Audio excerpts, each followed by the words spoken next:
Page 5 now, Obamacare and taxing problems. A majority of Americans oppose the health care law. That figure has been steady for months now. 57% of Americans reject Obamacare. The law is taking a toll on families, on wallets, lives, jobs, and freedom from coast to coast. Here's yet another example. Out of Florida, a woman who signed up for Obamacare is now stuck on a bureaucratic hamster wheel. The reason? The geniuses who set up Enroll America apparently did not set up a de-enroll exit plan. I enrolled online, and it is very convoluted, and it takes a very long time to enroll online. She qualified for a subsidy, but was bounced back and forth with how much her autistic son qualified for in help. Then I was supposed to go through the process of trying to get him enrolled in Healthy Kids, and that was a whole other level of red tape. But Melissa Battle says that's nothing compared to what happened next. She got a full-time job with insurance. She went to her insurer, Florida Healthcare Plans, to cancel her policy. Florida Healthcare told me that I could not disenroll with them because I enrolled through the marketplace, so I have to disenroll through the marketplace. The marketplace is healthcare.gov, and a couple of months ago, there was no way to disenroll from your insurance on the website. I was blown away that they had not thought forward enough to realize that people are going to disenroll. The open enrollment deadline is 1 week away now, and so far the White House has spent $52 million on advertising. Propaganda, if you will. So, what do they have to show for it? Tens of millions of people remain uninsured. Instead, many Americans are opting to disobey the law. Imagine that.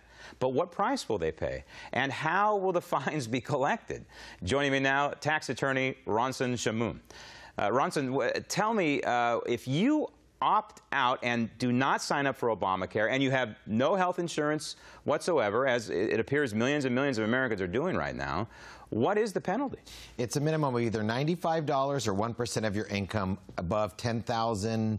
I think it's $10,450, the minimum filing requirement for taxes. So this is for tax year 2014, correct? Right. So this is the tax year, so you wouldn't pay the penalty until next year unless you choose to prepay the penalty as an estimate. But yes, you wouldn't pay this penalty until next year. And the fines go up if you make more money versus lower income folks? Yeah, because it's a percentage of your income, so it's 1% of your income. So the more money you make, the higher the penalty is. What are you telling your clients right now in terms of preparing for 2014? Are you giving them any kind of advice pertaining to Obamacare? Yeah, I mean, I advise them to obtain coverage or just go over the dollar amounts. And people are making informed decisions. I mean, they're weighing the cost versus the coverage. And if they could afford the penalty, some people are just opting out and not wanting to deal with it. But the penalty becomes quite punitive over time, does it not? In other words, in 2014, 2015, 2016, it progressively goes up, correct? Yes, it goes up to 2%, and then it goes up to 2.5%. So each year it does rise. Okay, so we had a story circulating over the weekend. Matt Drudge,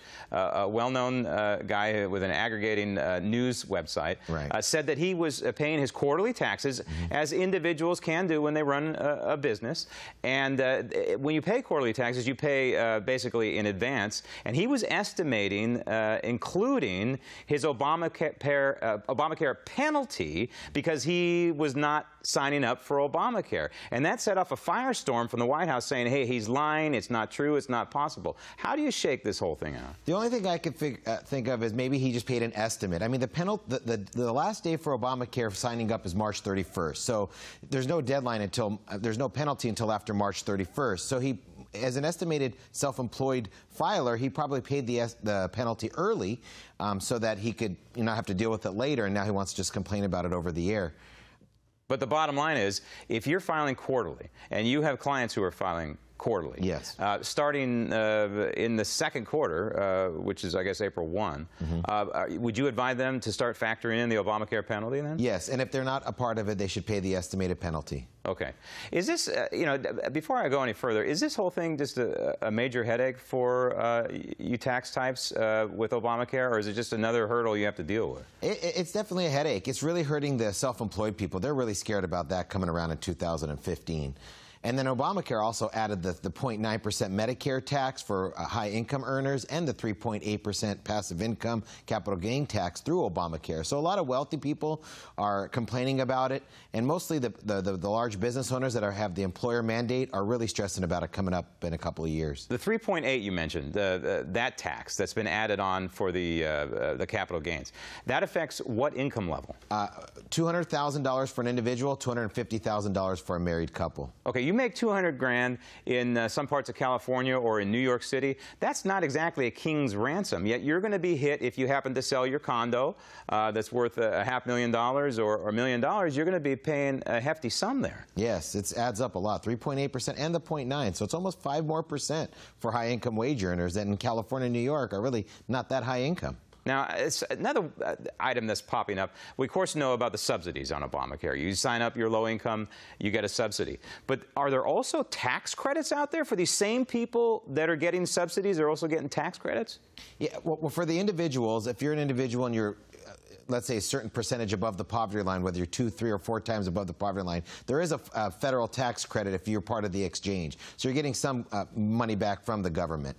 And then the employer mandate in a couple of years from now, there are some tax credits as well from the federal government that will help minimize some of this, but it'll still hurt a lot. So in essence, without putting you on the spot, it seems to me that there's a way, I'm hearing stories like this where they're getting Obamacare for, subsidized Obamacare for $100 or maybe $150.